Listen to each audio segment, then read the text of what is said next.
امیر المؤمنین، خلیفۃ الرسول، خلیفہ ثالث، داماد رسول، داماد رسول، داماد رسول، اس لقب کی آج ضرورت ہے، داماد رسول۔ سب کو بتانا ہے حضرت عثمان غنی داماد رسول، حضرت عثمان غنی رضی اللہ تعالیٰ عنہ داماد رسول ہے۔ اور ایک اور جملہ کہہ دوں، سیدہ زہرا رضی اللہ تعالیٰ عنہا کے بہنوئی ہے۔ ایک اور بتا دوں، حضرت امام حسن رضی اللہ تعالیٰ عنہ حضرت امام حسین رضی اللہ تعالیٰ عنہ کے خالو ہیں۔ کہو نا سبحان اللہ۔ حضور نبی کریم صلی اللہ علیہ وسلم کے داماد رسول، کامل الایمان، کامل الحیا، حضرت سیدنا عثمان غنی ذو النورین رضی اللہ تعالی عنہ۔ ان کو ایک شان، ایک عظمت، ایک رفعت، ایک مقام و مرتبہ ایسا ملا ہے کہ حضرت آدم علیہ السلام سے لے کر حضور نبی کریم صلی اللہ علیہ وسلم کی تمام امتوں میں کسی کو ایسا مرتبہ نہیں ملا ہے، ایسی شان نہیں ملی ہے، ایسا مرتبہ اور مقام نہیں ملا ہے، ایسی عظمت کسی کو نہیں ملی ہے۔ وہ کیا ہے عظمت؟ وہ عظمت یہ ہے کہ آپ ذو النورین ہیں، ذو النورین، دو نور والے۔ ہم تو کہتے ہیں اور ڈنکے کی چوٹ پر کہتے ہیں، لیکن وہ بھی کہتے ہیں جو نبی کو نور والا نہیں مانتے ہیں۔ جو نبی کو نور والا نہ مانے وہ یہ کہتے ہیں کہ عثمان غنی ذو النورین ہے، دو نور والے ہیں۔ میں نے کہا جناب عثمان غنی دو نور والے کیوں ہیں؟ کہا اس لیے کہ نبی کریم صلی اللہ علیہ وسلم کی دو شہزادیاں عثمان غنی رضی اللہ تعالیٰ عنہ کے نکاح میں آئی ہیں، تو جب دو شہزادیاں آ گئی تو عثمان غنی ذو النورین بن گئے۔ میں نے کہا مولوی تیری عقل پر بھی ماتم کرنا چاہیے کہ جب نبی کی شہزادی اگر کسی کے پاس آئے تو اسے تو کہتا ہے یہ دو نور والے ہیں، اور جس کی وہ شہزادی ہے اگر اسے سنی کہے یہ نور والے ہیں تو تو کہتا ہے نا نا نا نا یہ تو شرک ہو گیا۔ میں نے کہا تمہاری عقل پر ماتم ہو، جس کی نسل سے جو آئے جب وہ نور والے ہیں تو پھر نبی کریم صلی اللہ علیہ وسلم تو اکمل نور والے ہیں۔ حضرات محترم، نبی کریم صلی اللہ علیہ وسلم کی دو شہزادیاں عثمان غنی رضی اللہ تعالیٰ عنہ کے نکاح میں آئیں۔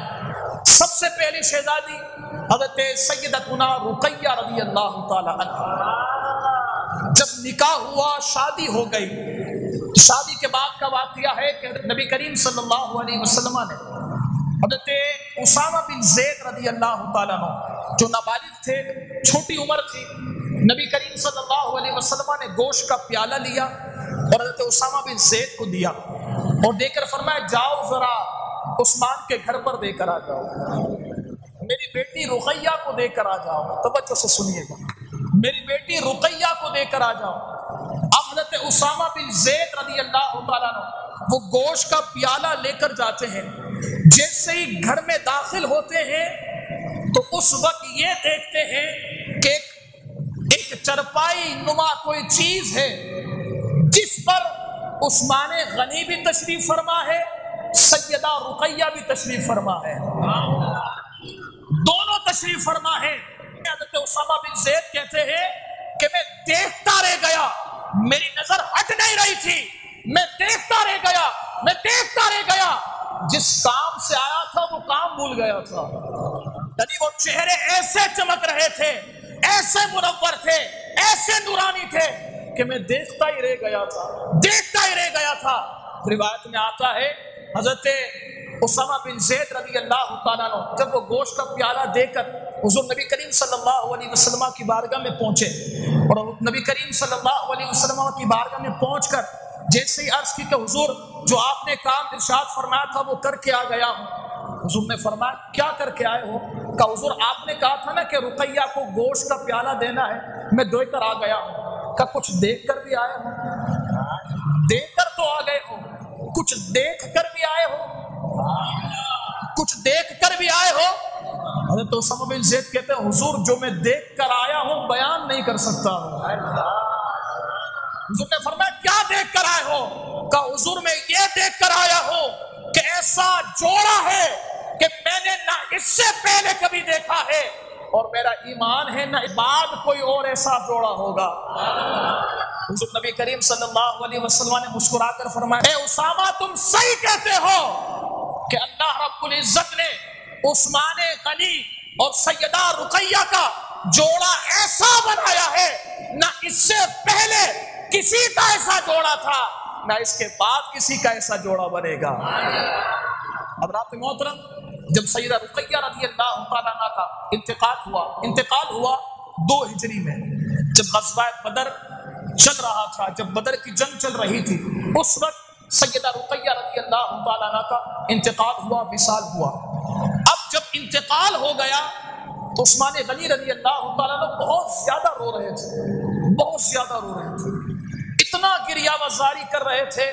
تو سرکار دو عالم علیہ السلام عثمان غنی رضی اللہ عنہ کے قریب آئے اور آ کر ارشاد فرمایا عثمان کیوں روتے ہو؟ عثمان کیوں روتے ہو؟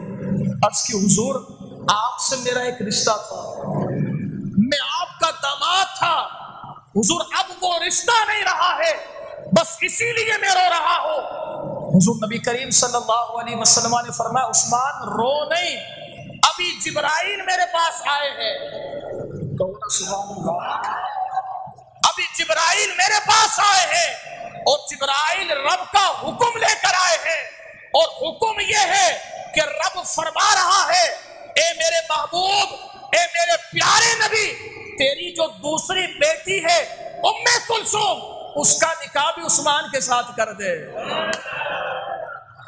اب نبی کریم صلی اللہ علیہ وسلم نے اپنی دوسری شہزادی حضرت سیدہ ام کلثوم رضی اللہ تعالیٰ عنہ کا نکاح بھی حضرت عثمان غنی رضی اللہ تعالیٰ عنہ سے کر دیا، اور جب نکاح فرمایا نا تو نکاح فرماتے وقت ایک جملہ ارشاد فرمایا میں تمہارا نکاح اس سے کر رہا ہوں جو اخلاق میں،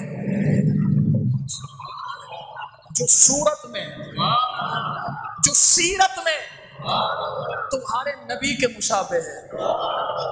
فرماتے ہیں میرے صحابہ میں سب سے زیادہ جو میرے مشابہ ہے وہ عثمان غنی رضی اللہ تعالیٰ عنہ ہے۔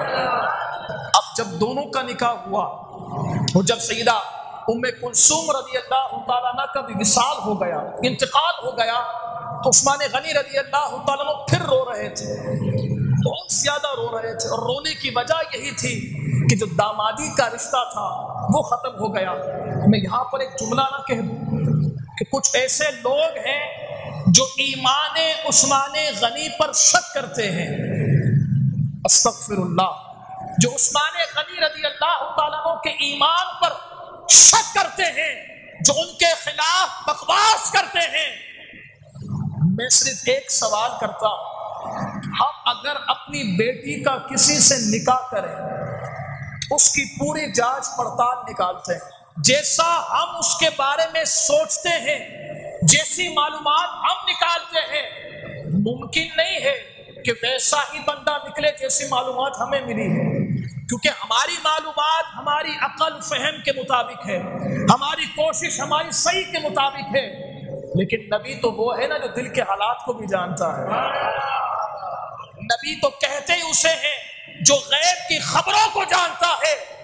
اب اگر کوئی یہ کہے کہ حضرت عثمان غنی رضی اللہ تعالیٰ عنہ کا دل میں ایمان کامل نہیں تھا، بلکہ وہ کسی لالچ کے ذریعے سے ایمان قبول کیا تھا، ان کے دل میں ایمان نہیں تھا، تو میں کہتا تجھے کس نے بتا دیا کہ عثمان غنی کے دل میں ایمان نہیں تھا؟ جس نبی نے اپنی ایک بیٹی دی، اس کے بعد یہ نہیں فرمایا کہ عثمان میں نے اپنی بیٹی دیکھ کر تجھے غلطی کی ہے، بلکہ فرمایا عثمان میری پہلی بیٹی کا انتقال ہو گیا، لے دوسری بیٹی سے تو نکاح کر لے۔ دوسری بیٹی سے نکاح کر کے یہ اعلان کر دیا ہے کہ عثمان کے ایمان پر شک نہ کرنا، کیونکہ میں نے اپنی دونوں بیٹیوں کو عثمان کے نکاح میں دے دیا ہے۔ اور پھر یہیں تک بس نہیں، یہ بھی بہت تھا کہ 2 بیٹیاں عثمان غنی کے نکاح میں آ گئی۔ یہ بھی ایک بہت بڑی شان، بہت بڑا مقام، بہت بڑا مرتبہ ہے۔ لیکن یہیں پر بس نہیں، روایت میں آتا ہے کہ جب عثمان غنی رضی اللہ تعالیٰ عنہ سیدہ ام کلثوم رضی اللہ تعالیٰ عنہ کے بعد بھی بہت زیادہ گریہ کر رہے تھے، رو رہے تھے، آنسو بہا رہے تھے، تو نبی کریم صلی اللہ علیہ وسلم قریب گئے اور اس کو روایت کرنے والے میرے مولا علی مشکل کشا شیر خدا رضی اللہ تعالیٰ روایت کر رہے ہیں کہ حضور نبی کریم صلی اللہ علیہ وسلم نے جب عثمان غنی کو روتا ہوا دیکھا، ارشاد فرمایا عثمان کیوں رو رہے ہیں؟ کہ حضور دامادی کا رشتہ نہیں رہا ہے، ام کلثوم بھی چلی گئی ہیں، رقیہ بھی چلی گئی ہیں، حضور وہ دامادی کا رشتہ نہیں رہا۔ مولا علی فرماتے ہیں اس وقت نبی کریم صلی اللہ علیہ وسلم نے فرمایا اے عثمان رونا، آنسو نہ بہا، تو میرا اتنا لاڈلا ہے، تو میرا اتنا پیارا ہے، تو میرا اتنا عزیز ہے، تو میرا اتنا محبوب ہے کہ عثمان اگر میری 40 بھی بیٹیاں ہوتی،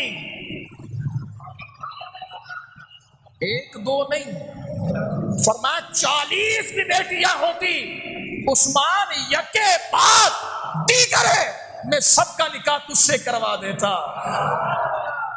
یہ بتا رہا ہے کہ عثمان غنی رضی اللہ تعالیٰ عنہ کی شان و عظمت یہ ہے کہ حضور نبی کریم صلی اللہ علیہ وسلم نے اپنی 1 2 نہیں بلکہ فرمایا 40 بھی ہو، ایک روایت میں 100 بھی ہو، عثمان میں سب سے تیرا نکاح کر دوں گا۔ اسی لیے عثمان غنی رضی اللہ تعالیٰ عنہ کو ذو نورین کہا جاتا ہے، 2 نور والا۔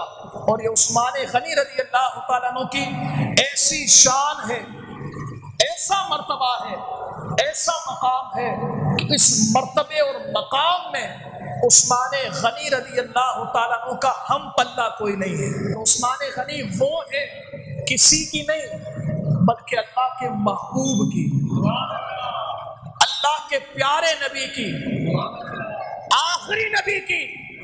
1 نہیں 2 شہزادی عثمان غنی کے نکاح میں آئی ہیں۔ اسی لیے میرے امام نے فرمایا نا کہ نور کی سرکار سے، نور کی سرکار سے پایا دوشانہ نور کا، ہو مبارک تجھ کو ذو نورین جوڑا نور کا۔